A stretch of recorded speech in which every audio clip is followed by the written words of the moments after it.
From the CyberHub bunker and studio, you're tuning in to the CyberHub Podcast. And now for your host and CISO, James Azar. Good morning, security gang. Welcome to another episode of the CyberHub Podcast, Thursday, January 30th, 2025.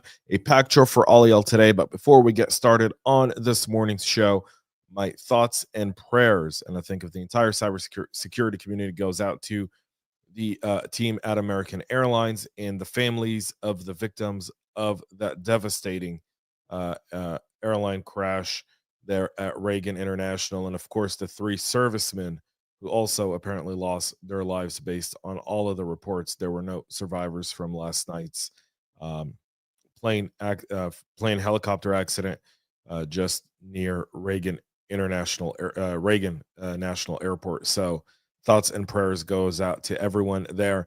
Oftentimes we're so busy in cyber that we forget that there's an actual world outside that has stuff that happens, and it'd be foolish to just focus on what we do without realizing the human cost and the capital that goes into what happened yesterday and how fragile life really is. So don't mean to start off with a downer this morning, but definitely whenever life is lost like that, it's definitely as someone who travels often, I can tell you, my wife always breathes a fresh of air whenever I text her I landed.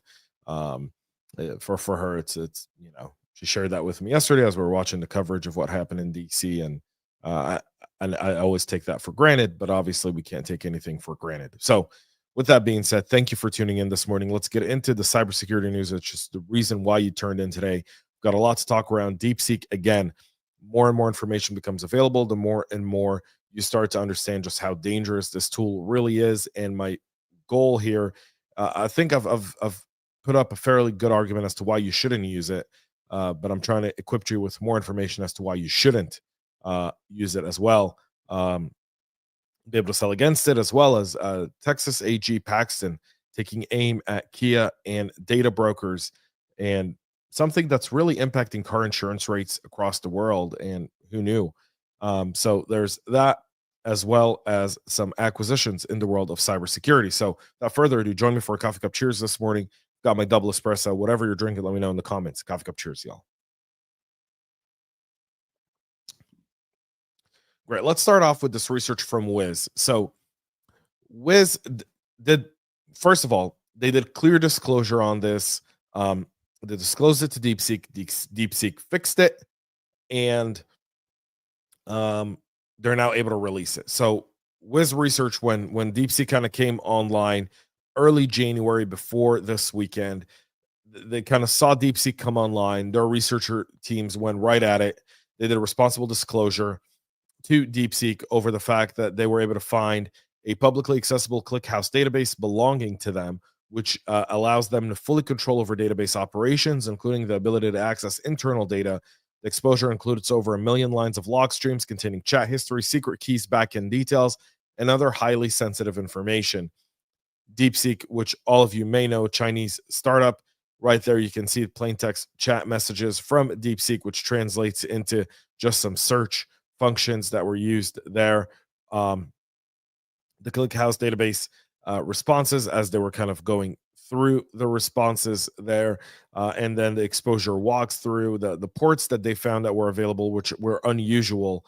Ports 8123 and port 9000 were associated with some OAuth callback API calls. So again, that kind of goes into what you're seeing right here, which is as you're scaling fast in technology, and people scale fast in technology, and you move really, really fast, and security often is left behind, right?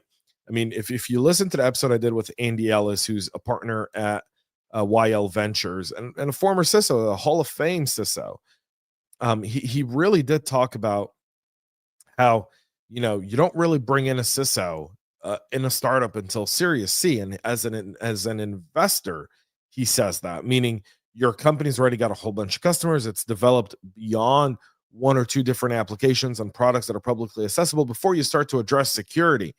And that's in any startup, not just cybersecurity startups.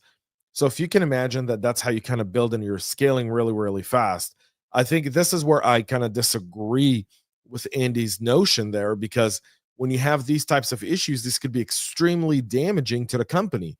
Um, but will it be damaging enough to lose customers? I guess that's the other argument there.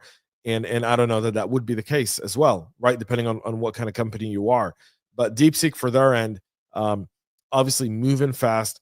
The For those who don't know ClickHouse, it's a Yandex made, so it's Russian developed database. It's open source columnar database management system. It's designed for fast analytical queries on large data sets. It was developed by Yandex. It's widely used for real-time data processing, log storage, and big data analytics. So lots of exposure tables there, and obviously we're able to see everything there. They reasonably they did the disclosure here on their end, and so they were able to pull up a whole bunch of details, letting you know just the sensitivity of it, but also did to give you insight into their architecture and how they operated. So that's the other piece there. Italian regulators are uneasy about DeepSeek, and the Italian data privacy regulator announced on Tuesday that it asked the Chinese AI company DeepSeek to provide information about its data practices. DeepSeek was ordered to turn over all information disclosing and what personal data it collects, where it's sourced from, whether the data is stored on servers in China, and what legal basis it has for collecting the data and for what purposes it collects it. According to an announcement from Garnet, the regulator, they also want to know whether the company uses web scraping to gather personal data and how it notifies users about its processing of their data. They've given them 20 days to reply to the inquiry. And the Italians don't play. If you recall with OpenAI, when OpenAI wouldn't play game with them, they just essentially blocked the website in Italy. So DeepSeek will have to report that. We're keeping a really close eye on that, because my hope is that this helps identify exactly what DeepSeek is doing, and maybe gives some insights that we can actually verify. My guess is DeepSeek is going to try to do a TikTok end around. And yesterday, someone online pointed to the fact that DeepSeek and TikTok, ByteDance, were interconnected, that there were data sharing APIs between the two. So you kind of understand everything in China is connected. All of these companies, they're not individual companies. They're all part of a greater scheme of how China sees their competitive marketplace, of how they try to do it. And mind you, that's why there's only one or two companies in China that do this, is because it's easier to control production, the messaging, and control when you only have one company that does it. Over in the US, where you have free enterprise and you have 30, 40, 50, hundreds of companies. Cybersecurity alone in the US, there's like hundreds of companies, right? Think of SaaS companies in the US. They're in the thousands, if not tens of thousands. So again, harder to control enterprise. In China, that's not the case.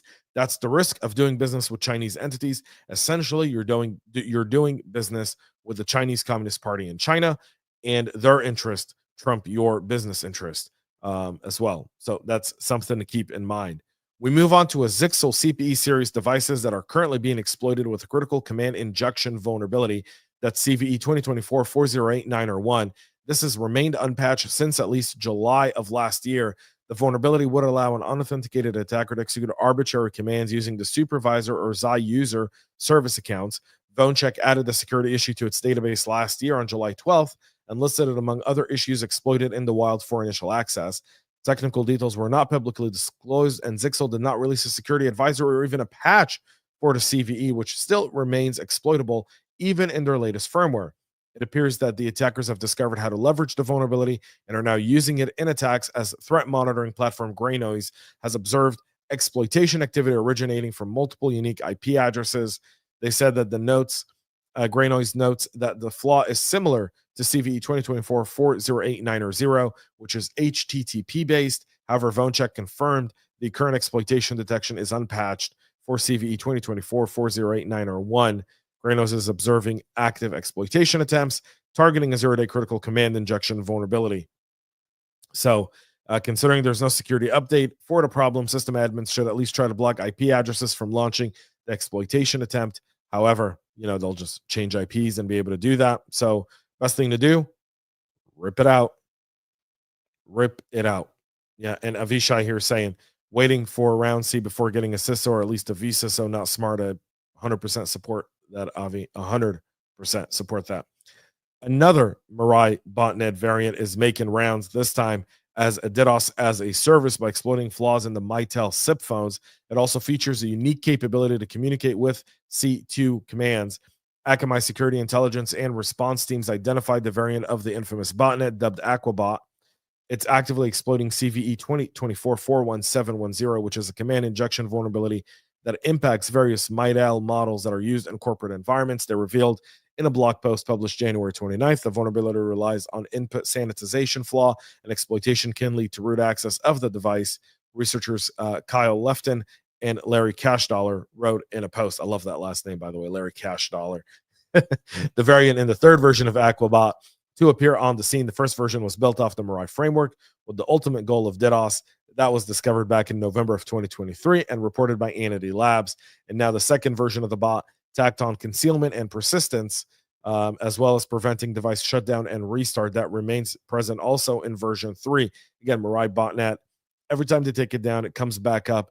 New exploitations, new devices. So this is impacting Mitel 6869er SIP phones, firmware version 6.3.0.1020. And so you want to make sure that you're not on that version if you have those phones in your inventory.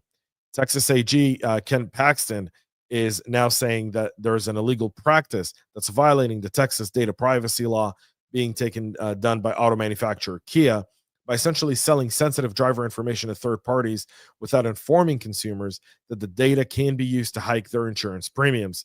The move comes 5 months after Texas filed a similar lawsuit against General Motors, including LexisNexis Risk Solution.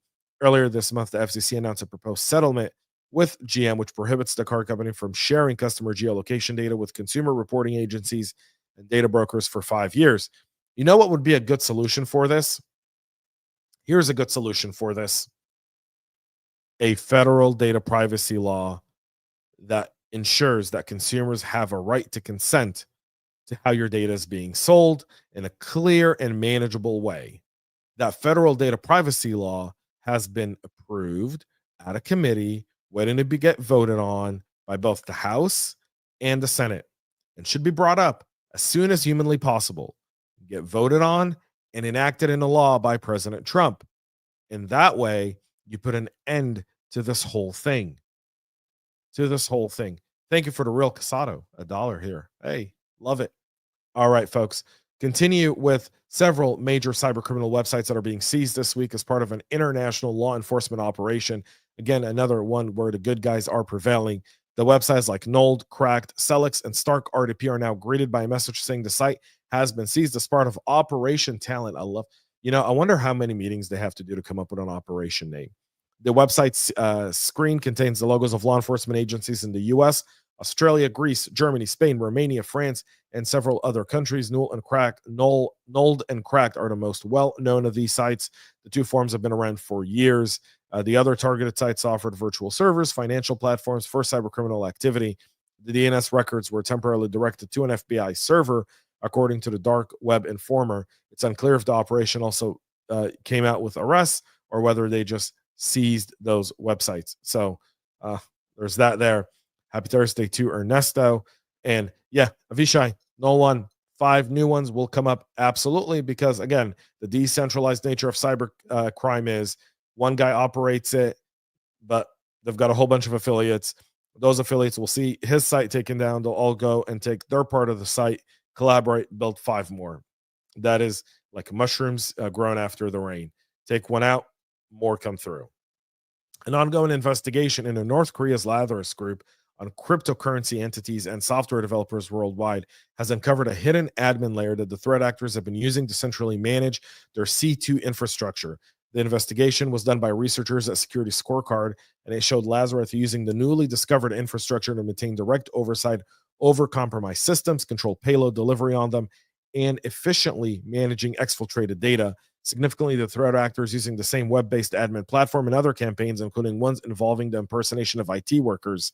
According to them, it's an elaborate operational security game that they're doing. Here, the analysis makes it evident that Lazarus was orchestrating a global operation targeting the cryptocurrency industries and developers worldwide. The campaign resulted in hundreds of victims downloading and executing the payloads, while in the background, the exfiltrated data was being siphoned back to Pyongyang. Security researchers discovered Phantom Circuit, the name by which it's tracking the Lazarus Group's newly discovered admin layer, while conducting follow-up investigations involving Operation 99. That's a malicious campaign recently uncovered targeting the crypto industry and developers worldwide. In this one campaign thread, the group has been posing as recruiters on LinkedIn for other online job forums to get software developers to engage in spurious project test and code reviews. And really what's in there are backdoors, malware, and so much more. The motivation is twofold: cryptocurrency theft in order to finance the North Korean dictatorship, and infiltration of corporate networks in order to supply initial access to the Chinese and Russian as part of a larger campaign to also continue to keep funding and money coming in. North Korea legitimately uses cybercrime just for that. Just for that alone. So something to keep in mind there, and make sure you address in your organization. Finally, Poland is accusing Russia of recruiting Polish citizens online for election meddling. The Russian intelligence agencies, including the GRU and FSB, have reportedly posted job offers on hidden parts of the internet, offering payments between $3,130 to $4,170 to individuals willing to spread disinformation online, according to Poland's Digital Affairs Minister Krzysztof Gałkowski. In an interview on Tuesday, he warned that anyone caught collaborating with Russian intelligence would face prosecution and punishment. He's calling it treason, crime, and espionage. So he's not mincing words there. And this goes to this comment right here by Avishai. If we don't eliminate the motivation factor, it will continue to happen. So the best way to eliminate people cooperating, threaten them that they're going to spend the rest of their life in jail, and maybe that money is no longer worth it. According to Gałkowski, Polish officials have been monitoring Russian influence operations for a month, noting the malicious activity began during the 2024 local and European Parliament election and is intensifying for the presidential election in Poland. Poland, really a stable kind of EU nation here, definitely taking its taking this extremely seriously. They don't want interference. Poland has taken in the most Ukrainian refugees from the Ukraine war. They've also been staunch supporters of the Ukraine. You got to remember, for everyone in leadership in Poland, they grew up, most of them, under Russian occupation until the fall of the Soviet Union in '89. So for all of them, they know who the Russians are. Their history from World War II, from essentially the demise of the Nazi regime to the demise of USSR, was Russian rule. And so there's a lot of fear of Russian meddling there, and rightfully so.